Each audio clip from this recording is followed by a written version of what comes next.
Mr. Buffett, I presume. May I call you Warren? I mean, you and me alone together, oh, Warren. Warren, you are my destiny. He's a man of simple tastes. Okay, there's the 58. There's the number. 158, you doctor? Okay. Have a nice day. Come again. Not always comfortable with the finer things in life. He met a lobster for the first time in his life, and he was attacking the back of the lobster, which, of course, was totally resistant. And I said, Warren, if you turn it over, you might have better luck. But don't be fooled by the modest office. There's a $30 billion investment empire behind that door. If you'd bought the S&P 500 in World War II, you'd made 54 times your money. I mean, the stock market's been a good place to be. Warren has beat the hell out of the stock market. And for each brave soul who entrusted the young investor with 10 grand back in the 1950s, each has become a millionaire many times over. God comes first, my wife comes second, and Buffett comes third. And really, I'm not too sure about the second and third place. So when he talks, there's a lot of action, and people are day trading and that sort of. People listen. The one piece of advice I'd give them is don't do it on borrowed money. People have this idea, if they have a good idea, they have to buy it by sundown. I mean, Warren Buffett can wait for months and months, years and years. If the stock exchange closed for a year or two, for a real investor, it wouldn't make any difference. Daddy, more bucks, I believe. Not more bucks. That's Gates. I'm more bucks. Tonight, Warren Buffett, the down-home, common-sense advice of America's second richest man.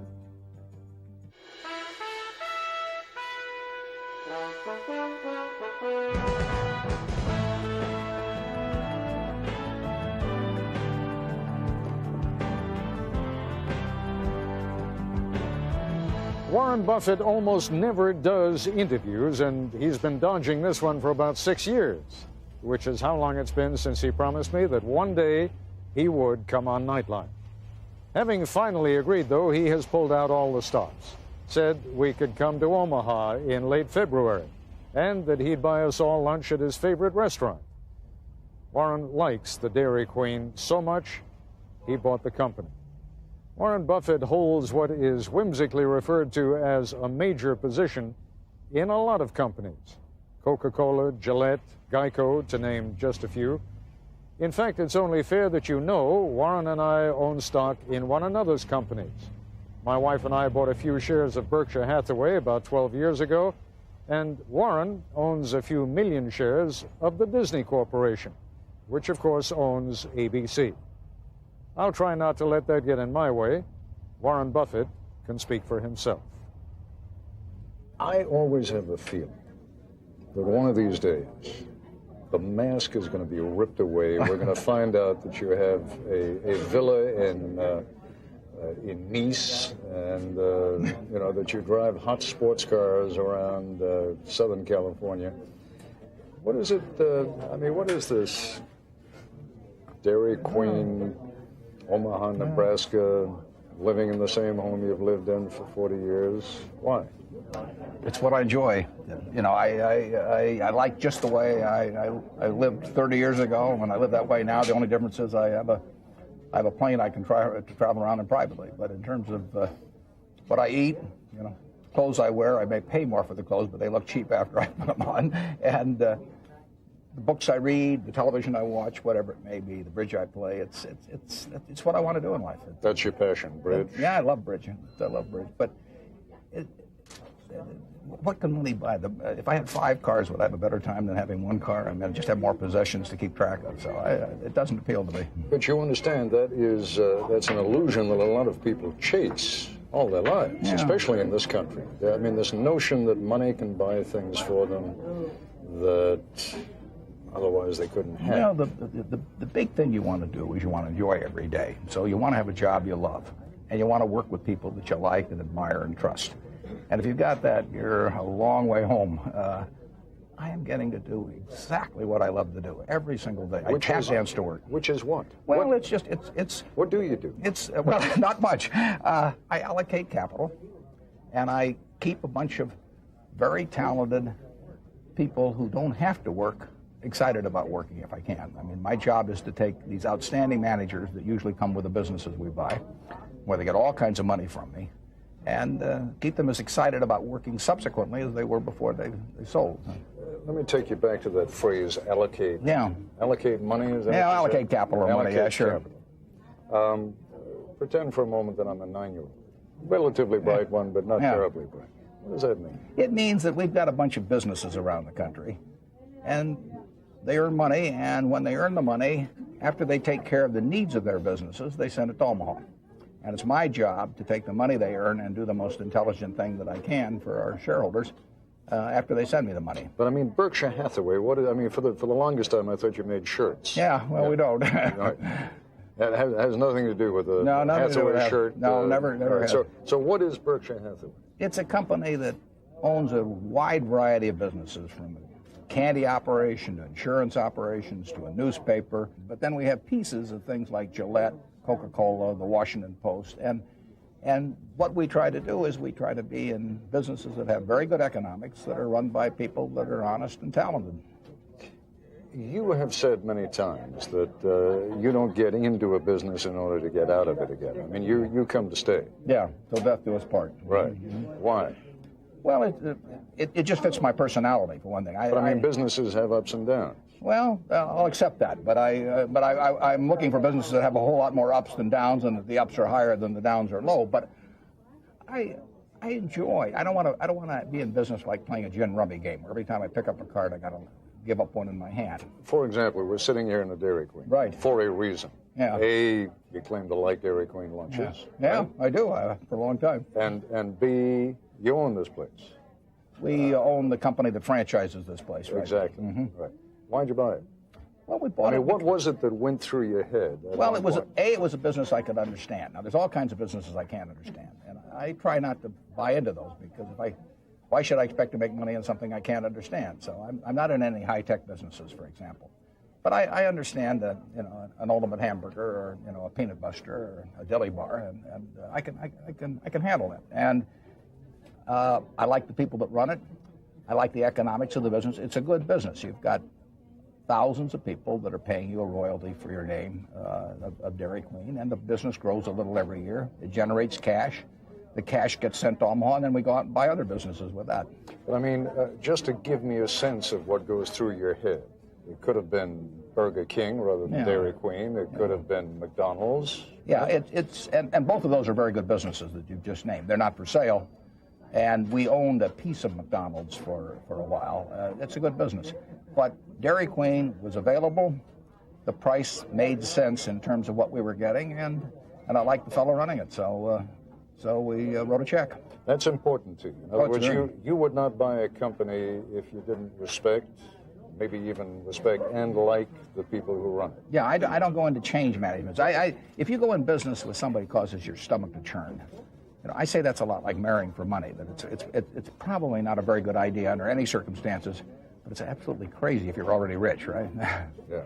And so I'm not going to do it. I mean, if I can add 1% or 5% to my net worth by being around people who make me want to throw up, I'm not interested. You do something with your stock that is absolutely unique, and you know where I'm going. I mean, yours is the only stock on the market that is, I don't know what it's worth today, but $70-something thousand a share at the moment.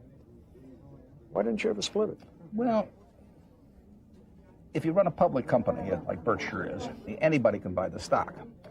But by following certain policies and communicating in certain ways, you can in effect filter out to some degree the people that have similar ideas and expectations and measurements, who will then enter the theater in effect. And so if you have a theater and you put ballet and then you have a rock concert inside, you're going to have some very disappointed people. And if you put rock concert and then you have a ballet, you're going to have disappointed people. You want to have an enterprise that attracts the people to fill the seats, the sharers, fills the seats that are in sync with you. And not splitting the stock means to some extent I filter out people who think that a stock split is a wonderful thing. It doesn't have anything to do with the value of the business.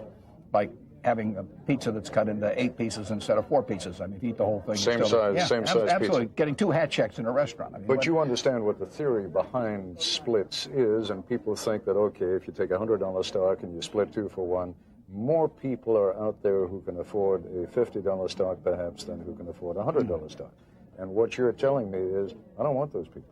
Why not? Well, we've got a stock you can buy for the B stock for $2,400. So 1 share of that costs $2,400. A lot of businesses have minimum investments that are $2,400 or more. I mean, in terms of real estate partnerships or mutual funds. I mean, I've never told anybody to buy Berkshire stock. And if I were to give advice to somebody about how to have a marriage that would last, and they could only seek one quality in their spouse, you know, the only thing you're interested in is having the marriage last. Right. Would you look for humor, intelligence, looks, whatever? What you really want in your partner is low expectations, and that marriage will last. I can't say anything else about it. And I would rather have people who are pleasantly surprised in Berkshire Hathaway anytime than people that are disappointed. Let's take a short break, and then when we come back, what I'd like to do is talk to you about investment in the market as it exists today compared to the kind of thing that you do. It's very different. Back with Warren Buffett in a moment.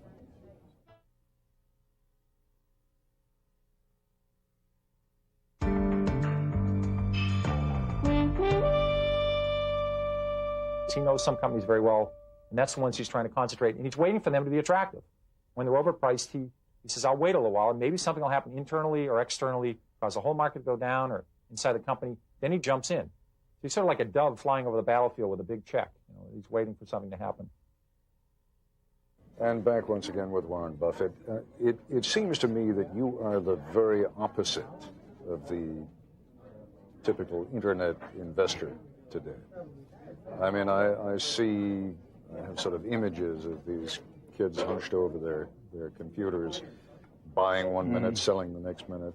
That's not you. I don't have a computer at the office for me. I mean, there for other people there, but not me. You don't use a computer? I don't have a computer. I use it at home to play bridge, but I don't use it in the office. Because? It's of no utility. I mean, all I'm trying to do is buy a piece of a business at an attractive price, and the computer doesn't tell me how to do that.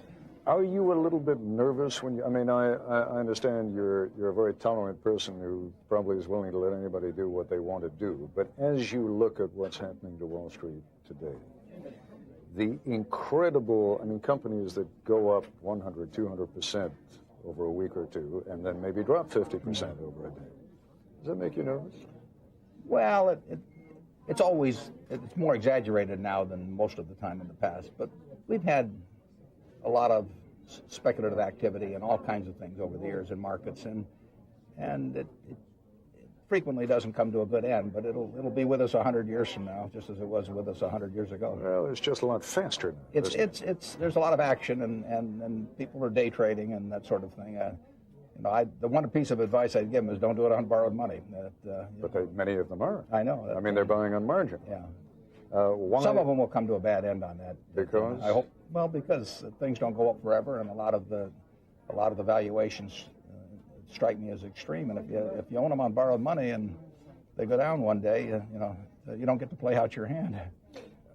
Talk for a moment about your own philosophy compared to what you see going on right now. Because again, your philosophy is, as you once described it to me, you called yourself an elephant hunter. You say, I sit there in the tall grass and I wait there with my elephant gun till I see an elephant come along. Yeah. And then I shoot him. But what you really mean is that you'll sit there and you'll study a company over a period of months or even years until you're finally convinced that that's the right company for you. That is about as far from the way that a lot of trading goes on today as anything can be. Yeah, the key, if there's one key to what I do, it's I look at every share of stock as being a part of a business. So if I'm going to buy 100 shares of General Motors or General Electric or whatever it may be, I try and look at what the whole business is selling for, and then do I want to buy this tiny little piece of that business at that price? That means I think about the business. I don't think about the price action of the stock, or I don't think about what people are saying they're going to earn next quarter, or anything of the sort, or look at charts. I just try and look at the business. Now, what does that mean? It means I have to understand the business.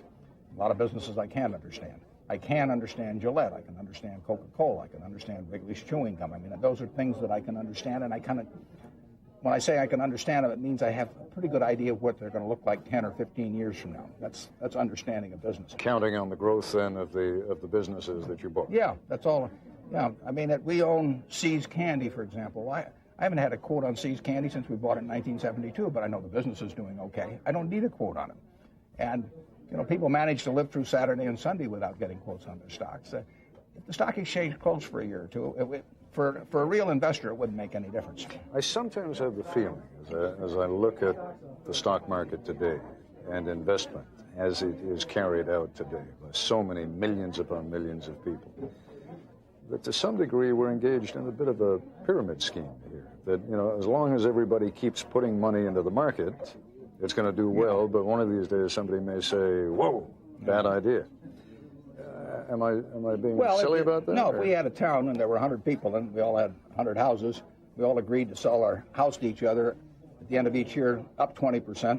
We kept doing that, we'd all feel very prosperous, and the problem would be is when somebody left town, and then we'd have 100 houses for sale, and one extra house for sale, and we'd find out what the houses were really worth at that point. Is that you know, and of course when Warren Buffett talks, a lot of people listen. Is that part of what's wrong with the market today? No. What happened is, over the last 15 years, stocks have gone up terrifically, in fact, since 1982. There have been two very important drivers of that. One is interest rates have generally gone down, and return on equity in businesses have gone up. Those are very good reasons for stocks to go up.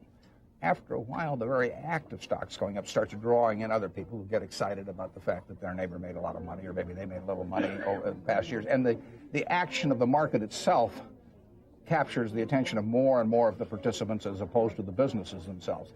And that's when you get into dangerous periods. Is that where we are? We're into that to some degree, sure. How dangerous a period is it? You never know. I mean, you know. No, of course you never know. But you know that valuations are high by historic standards. You know that the level of speculation is high by any historic standard, and you know that that doesn't go on forever.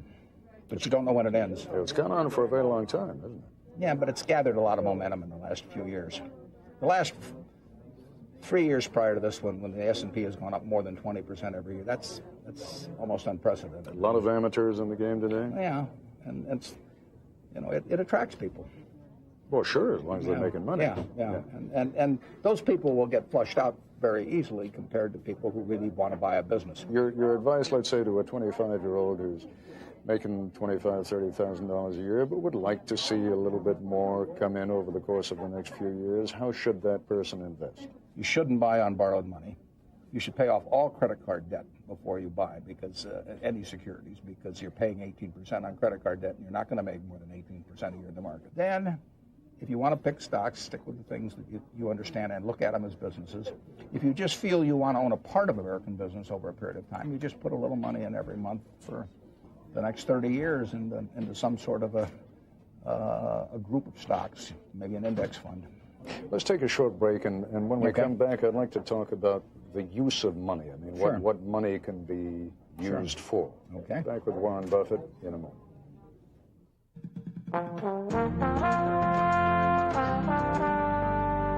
If you had invested $10,000 in Berkshire stock in 1965, you would have $51 million today. If you put that same money into the S&P 500, you'd have only about $132,000. So it's quite a difference. And we're back once again with Warren Buffett. We were talking about, or just beginning to talk about, the use of money. Mm-hmm. You don't use it much except to make money. I use it to build the business. I mean, I don't have cash myself. A quarter of 1% of my net worth is outside the business. 99.75% is in the business. So, but I mean, you could extract some of your wealth, if you wanted to. Sure. And you know what a lot of people. I mean, George Soros is a perfect example of someone who likes to meddle in a lot of things. Yeah. Right. More power. More power to. Right. You don't. Not much. Why?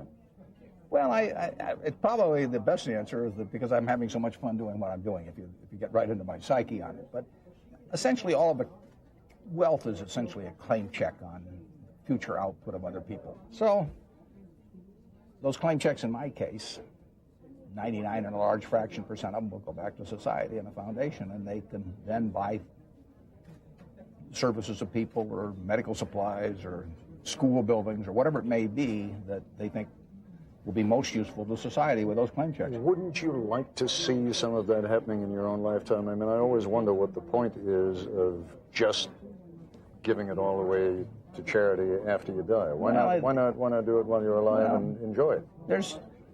I enjoy the idea of building this endowment fund up for society. I mean, I enjoy the process myself. I mean, as you say, the game is enjoyable by itself.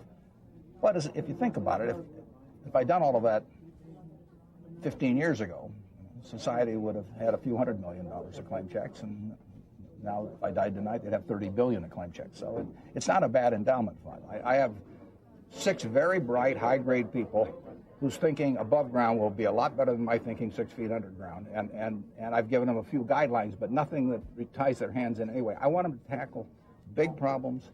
I want them to tackle problems that generally don't have a funding constituency, so that they're not the kind of things the government can attack well, and that are not being attacked by philanthropy generally. I want to try and do something big. Give me a sense of what kind of thing would be. I mean, it doesn't have to be specific, but yeah. I'm just interested in what sorts of things you want to affect after your death. Well, the number one problem of mankind, but I don't know how to attack it with money, I think, is the spread of nuclear knowledge. I mean, I think that the greatest danger that mankind faces is the fact that more and more people will know how to build weapons of incredible destruction, and the knowledge won't go away. I don't know how to attack that problem with money. There's an organization formed, this process being formed by Lee Butler, who was the former commander-in-chief at what was Strategic Air Command, now Stratcom. He calls it Second Chance, and he's devoting his energies, and I'm devoting some money to working on that problem. There's nobody better qualified than Lee to be working on it. The problem, investing is swinging easy pitches. You wait till you see something like Coca-Cola or something that anybody can understand, and you look for easy pitches. In philanthropy, it's just the opposite. You're taking the problems that have defied solution, essentially, big, intractable problems. And unfortunately, that means your failure rate's going to be a lot higher, but it doesn't mean they aren't worth doing. They should be done, and that's what private philanthropy should be doing. We talked about a couple of these issues many years ago, and you told me, for one thing, yes, you would leave a little bit of money to your kids. You got 3 kids, but the idea that you would leave all this money to your kids is just silly as far as you're concerned. Explain why. Well, I don't believe in the divine right of the womb. I see no reason why somebody that happens to win the ovarian lottery and come out of the right womb is entitled to fan themselves for the next 50 years or command the resources of society. If we're going to pick an Olympic team in the year 2000, I don't think we ought to take the eldest son or the eldest daughter of who won all the prizes in 1976 and put them on the team. I really believe in a meritocracy in athletics, and I believe in a meritocracy in terms of who handles the resources of society. And we're a better society because that's the case. Did you discuss that with your kids at some point? I mean, you explained that to them a long time ago? Oh, yeah. And they bought into that? Yeah, they bought into it. I take the view, it's kind of interesting. You have people talk about the debilitating effect of food stamps on welfare recipients, the cycle of dependency, and all of that sort of thing. But if you come out of the right womb, you are on welfare the day you're born. I mean, instead of calling it a welfare officer, you have a trust officer. Instead of calling it food stamps, you have dividends and interest.